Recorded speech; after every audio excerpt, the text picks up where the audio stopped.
Hi friends, நான் தான் உங்கள் செல்வகுமாரி. இன்றைக்கி என்ன நம்ம பண்ண போகிறோம் அப்படின்னா, முடக்கத்தாங்கீரையோட தோசை தான்.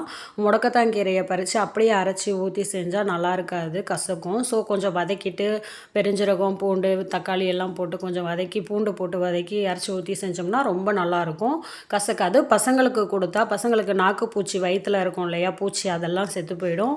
நமக்கு பெரியவங்களுக்குலாம் 30+ ஆகிடுச்சுன்னா பீரியட்ஸ் ஆகும்போது பெயின் ரொம்ப உடம்பெல்லாம் முறுக்கும் இல்லையா, அந்த மாதிரி பெயின், ஜாயிண்ட் பெயின், கழுத்து பின்னாடி புரடிலாம் வலிக்கும் இல்லையா, அதெல்லாம் வலிக்காது, முதுகெலும்பெல்லாம் வலிக்காது.